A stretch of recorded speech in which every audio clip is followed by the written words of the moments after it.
Hey, folks, it's Marvin Cash, the host of The Articulate Fly, and we're back with another Casting Angles with the man himself, Mac Brown. Mac, how are you? I'm doing great. How are you doing, Marvin? As always, just trying to stay out of trouble. And, everybody's excited in North Carolina because DH started at the beginning of October, but unfortunately, we don't have a lot of water, do we? No, just the last few months, it's really dropped. I mean, we had plenty of water. Spring and summer, and really the last 2 months, we hadn't had just a trace of rain probably in a couple of months, and so the water's definitely low. The DH, the wild streams, everything's really low. And I like low water. I mean, everybody complains about low water, but it concentrates things, makes it a lot easier to read when it's this low. But, it adds a lot more technical challenges. You got to be doing things a little further away, lengthening the leaders. Of course, I thought that'd be a good topic to talk a little bit about. Let's just talk about some of the adjustments we make with this really low water. Yeah, it's interesting, right? Because we were talking about how, a lot of people, you'll say, oh, well, we want to have a 14-foot leader or whatever, and they'll take like a standard 7.5 or 9-foot, store-bought leader, and they'll just tie a bunch of tippet on the end. And that just generally doesn't work very well for energy transfer because just the end of that leader system is just going to basically crumple into a puddle, right? Yeah, especially if you got a dry fly on. I mean, I've seen that ever since I started down this path in like 87. People do that all the time. And they just add, a bunch of tippet to something that's a store-bought leader. And I'm really a bigger fan. If you're going to do something like that, have a butt section that's lengthened. If you're going to say, yeah, we need to fish a 18-foot or 22-foot or 30-foot leader, you start adding a whole lot more butt and midsection to the leader and still keep your tippet, relatively short. Then that way you can have precision and energy transfer. It's going to go where you want it to go. And especially if you're talking about dry fly or dry dropper and things like that in this low water, you have to do things further away. And one of the quickest ways to do that is just lengthening these leaders out. That's always been kind of backwards. And the other thing is, once you have that perfect setup for the fall that really no one talks about a lot, is I used to see this always back in my early years guiding, and I've kind of like, what are you doing? And they'd be changing the leader out every time they fish. And I'm like, so I shouldn't probably say this, but my leader that's on my 3-weight right now has been on there since the life of the fly line. That makes sense. There's no reason to ever take that off. Monofilament butt section at 15, 18 pounds, usually 15 for a 3. I think that's what's on mine, but it's literally 22-foot leader right now. That's my, I leave it on there for these low water kind of periods, but mono's not going to disappear. I mean, what is the life cycle of nylon? I think it's like 500,000 years. Isn't that right? That's what they say. Yeah, Mono takes forever to degrade. So you don't change your leader every time you fish. Like, I don't understand why people always do that, but. Yeah, but I would also say one of the things for you is, you also, because I can remember we talked about this at the advanced line control class in Bryson City. You don't have to have 20 different sections to have a 23-foot leader to get good energy transfer. That's right. Yeah, that's all a misnomer too. Like, to turn something over. I remember, here's where it comes from. So we'll just set the record straight for those that are interested in knowing the history of it. My granddaddy's generation, who taught me to fly fish in the early 60s, was using gut. That's why they used cat gut for leaders, okay? Gut was a very different material. You couldn't just take like one size and then jump like 4 sizes difference because it wouldn't transfer as well. Because the use of nylon, though, is a whole different entity. So what tended to happen with a lot of the books from the 30s and 40s, when people started talking about these more modern techniques of leader design using nylon monofilament, what they failed to realize is they were still copying the old stuff with gut, which is, talking about apples and mangoes. So it's not the same thing. So nylon, absolutely, you could take, let's go back to the 3-weight, for example, we were talking about.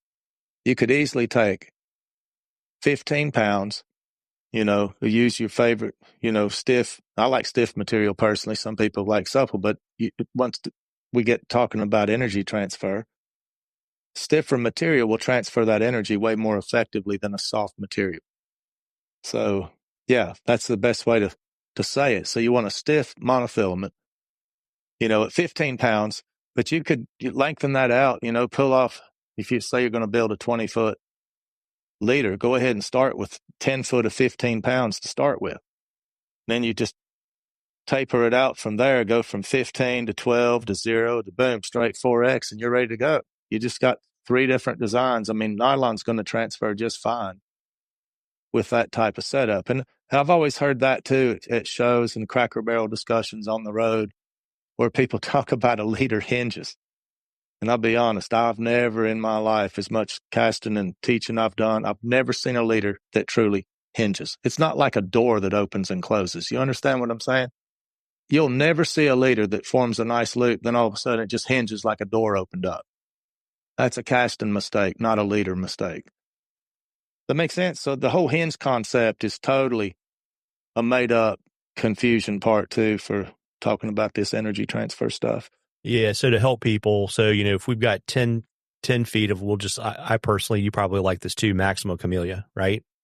Oh yeah. For the butt section stuff. Absolutely. And Yeah. I use a lot of that in the butt just because it's probably the stiffest material that I know, but I like a lot of and what I use is when I get to the copolymer, nylon stuff, I use a lot of the SA, like if I'm going to fluoro or whatever, and I go to, usually nylon. If I'm dry flying, I'm still fishing nylon. And to be honest with you, Marvin, I'm fishing nylon a lot nymphing this time of year with this low water. And part of the reason is fluorocarbon breaks a lot easier in smaller tippet sizes. So I'm still a huge fan. Like this time of year, I'm fishing like nymphing. I'm using a lot of 7 and 8X. Well, you can't even buy the fluoro in 8X, okay? So that's not the only reason, but the nylon you'll find, it's much stronger in those small sizes. And as far as fish seeing it and all that other hoopla that people talk about, I don't think that's near as important as saying it holds its knot strength way better to fish that small size in this low water, Yeah. So just to give people the formula. So if we've got 10 feet of 15-pound Maxima Chameleon, give folks the length of the next 2 sections as you step down to 0X. Well, what I'd do probably from that is I'd take half of that, just go half, half, and half. I mean, that makes it pretty simple. So the next length, you go 5 feet, say of like 13 thousandths. Then, of course, 0X is 11 thousandths, right? So all you got to do then, let's say you're going to put tippet on, you want to be, say, at 20 feet, whatever it is you're trying to do. So then if you had 5 feet, the next section then at 11 thousandths is 2.5 feet, and then put your tippet on and go fish. But the idea, and I think that's a good, meaningful topic, when we were talking before we started, because over the years doing this, everyone that I've ever worked with guiding always just takes a standard 7.5 or 9 foot leader and adds 6 or 8 foot of tippet. Then they wonder why they're struggling, having trouble. It's like totally a garbage setup to try to transfer energy effectively to aim it somewhere and actually hit what you're trying to hit. Because the leader is what's holding them back to begin with at that point, Yeah. Very rarely do I see people starting at the butt and midsection. They always want to add tippet, and that's the wrong answer. Yeah. So I would say to keep people from having to get the calipers out. So if we do 10 feet of 15 pound, and then we're going to do, say, like 5 pound of maybe like 10-pound Maxima, right? Let's see. Yeah, I'll just go down. I'll just drop it that way don't worry about pounded. If you're using the same stuff, you know what I mean, that you use for the butt. And then, of course, when I get to the tippet, I'm using a different thing entirely. But I'd just say 15 thousandths.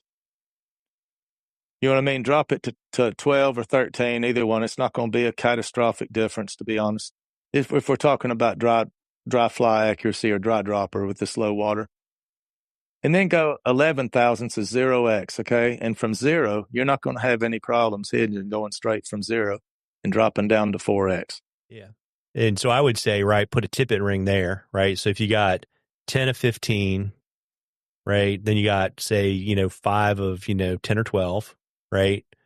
Yep. 2.5 of 0X, put a tippet ring in. And then I don't know, I personally like double uni knots because I think they're faster to tie, but I know a lot of people like blood knots, right? Yeah, I mean, I don't use blood knot. I mean, I can tie them really fast. I just moved away from it years ago. I mean, there's a lot faster knots that are way smaller. And, I'll use the ones that are much faster. I mean, to be honest. And that's another good point on all this discussion is talking about a lot of these knots all have different breaking strengths and things, but the only thing that's important is the breaking strength of what's going on to your fly. So let's say that there's knots that are 60% breaking strength. When we're talking about that at 15 pounds, but we're fishing 1 pound tippet, where's the only place that's important in a knot strength is where you're tying the fly on, okay? So a knot could be even an 80% knot, because 80% of 15 pounds, you see my point? Don't get hung up on thinking you got to use some knot that's going to be 95% or whatever for the butt and midsection, because you're already using something that's 15 times stronger than what's going on to the fly to begin with. So it's okay to use knots that are, you know what I'm saying, like a 75% knot, for instance. Well, of course, that gets in the whole thing on knots. We're not trying to go there. But my point is, don't get hung up on all the breaking strength stuff. Just worry about breaking strength where you're tying your fly on. Yeah, and I would say the other thing, too, is when the water is low like this, try to do everything you can to stay out of the water. Yeah, don't even get in the water if you can. That's good advice. That's a good thing to do. And if you do get in the water, then hold still for a long time. You know what I mean? Like, just get out there and blend in and watch a blue heron if you want to learn about holding still. But just look at a blue heron. It gets there and it sits for a long, long time before it ever gets to go down and get something right in front of it. But it sits motionless for a while. And if you do get in, you can work pretty much like the pools that are in the national park here. You don't have to be moving all around, because every time you move, there's a percussion wave.